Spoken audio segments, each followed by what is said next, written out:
واو ہرس والا دل بدل دے،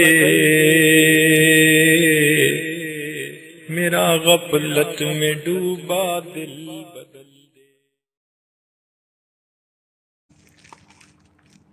بچوں کو وقت کی قدر سکھائیں۔ انسان کی زندگی کا ایک ایک لمحہ جو ہے وہ قیمتی ہے، ایک ایک لمحہ، سیکنڈ قیمتی ہے۔ سیکنڈ سے بھی آگے جو ہے ایک ہنسا ہوتا ہے جو اتنی تیزی کے ساتھ بھاگتا ہے کہ بس آپ کی پلک جھپکنے کی دیر میں اس کے 10 ہندسے پار ہو جاتے ہیں۔ اسٹاپ واچز جو ہوتی ہیں موبائل فونز میں یا اور کہیں، وہ ان کو آن کیجئے، آپ کو پتہ چلے گا وہاں منٹ کے بعد سیکنڈ، اور سیکنڈ کے بعد میں بھی ایک حصہ چلتا ہے، ملی سیکنڈ کہتے ہیں اس کو، اور اردو میں ثانیہ کہتے ہیں۔ تو وہ تو اتنا ہوتا ہے کہ اس میں آپ کچھ نہیں کر سکتے، یعنی یوں سمجھ لیجئے کہ 10 ملی سیکنڈ میں شاید آپ کی پلک جھپکے اور بند ہو کر کھلے۔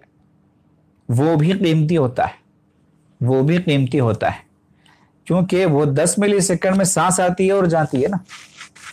1 سیکنڈ سے بھی کم کے عرصے میں سانس کا عمل چلتا ہے۔ ہم کو جو دکھائی دیتا ہے کہ ایک سانس باہر آ رہی ہے، ایک سانس اندر جا رہی، اس سے بھی زیادہ جو سانس کا تیزی کے ساتھ عمل ہوتا ہے اس کا تعلق ملی سیکنڈز کے ساتھ ہے۔ تو وہ لمحہ بھی جو ہے انسان کا قیمتی ہوتا ہے، اس کی قدر کرنی چاہیے۔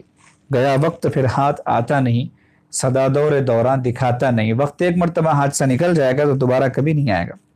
اس لیے اللہ والوں کا معاملہ یہ ہوتا ہے کہ اپنے اوقات کو کبھی ضائع نہیں کرتے۔ بعد مشائخ نے لکھا ہے کل سلوک کا جو خلاصہ ہے تصوف کا، وہ یہ ہے کہ اپنے اوقات کو ضائع ہونے سے بچائیں۔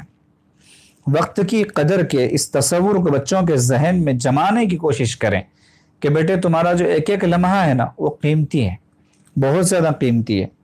بچوں کی سرگرمیوں پر نظر رکھیں، بچوں کو ہمیشہ کسی مثبت کام میں مصروف رکھیں۔ مثبت کام کا مطلب یہ ہے کہ جس سے ان کی تعمیر ہو، ترقی ہو، آگے بڑھے ہوں۔ منفی کاموں سے وہ نیچے گرتے ہیں، انہیں فارغ رہنے کا عادی نہ بنائیں۔ بیکار بیٹھنا تو بالکل فضول سی چیز ہے۔ آپ کیا کر رہے ہیں؟ بس خالی بیٹھا ہوں، عجیب سا جواب ہوتا ہے، خالی بیٹھا ہوں۔ کم از کم مراقبے والوں کو تو چاہیے کہ جب بھی فارغ ہو جائیں تو دل کا تار جو ہے وہ اللہ سے جوڑ لیں۔ کتنا آسان ہے، وہ ایک ایک لمحہ جو ہے اللہ کے ذکر میں شمار ہوگا، اور اللہ کے ذکر میں جتنے لمحے گزر جائیں وہی لمحے کل قیامت کے دن کام آنے والے ہیں۔ اس لیے فارغ بالکل نہیں رہنا چاہیے۔ بعض لوگ خالی بیٹھے رہتے ہیں، بس دیکھ کے عجیب سی حیرت ہوتی ہے اور حسرت ہوتی ہے کہ بندہ کتنا خالی بیٹھے۔ بالکل خالی، کچھ نہیں، نہ زبان چل رہی ہے، نہ ہاتھ چل رہا ہے، نہ دماغ چل رہا ہے، بس خاموش بیٹھے ہوئے ہیں۔ پھر بھی گناہ کرنے کے مقابلے میں خاموش رہنا غنیمت ہے، لیکن ایک دم فارغ رہنا اور خاموش رہنا اس سے مسائل پیدا ہوتے ہیں، کیونکہ مشہور ہے کہ خالی دماغ جو ہے وہ شیطان کا گھر ہوتا ہے، شیطان آ جاتا ہے فوراً۔ حدیث پاک میں آتا ہے کہ شیطان انسان کے ناک کی جو نرم ہڈی ہے اس پر بیٹھا رہتا ہے، اور وہاں سے پھونک مارتا ہے تو وہ پھونک آ کے دل میں اثر کرتی ہے تو وساوس پیدا ہوتے ہیں۔ وہ جو پھونک مارتا ہے شیطان، وہ اس وقت مارتا ہے جب بندے کو خالی بیٹھا دیکھتا ہے۔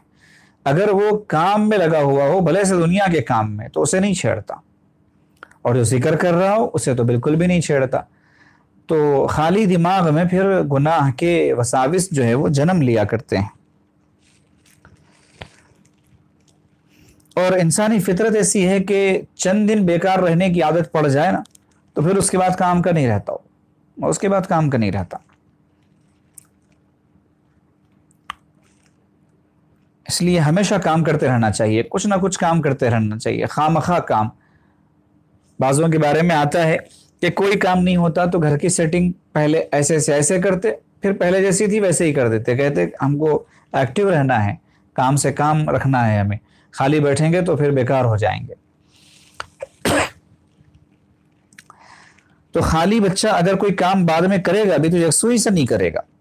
یہ یقینی بات ہے کہ فارغ رہنے والے بچے میں مستعدی یعنی چستی اور چاق و چوبند رہنے کے بجائے سستی اور کاہلی پیدا ہو جاتی ہے۔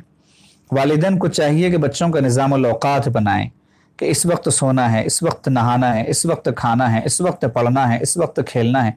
کھیلنے کے وقت اس کو زبردستی کھیلنے پر بھیجیں۔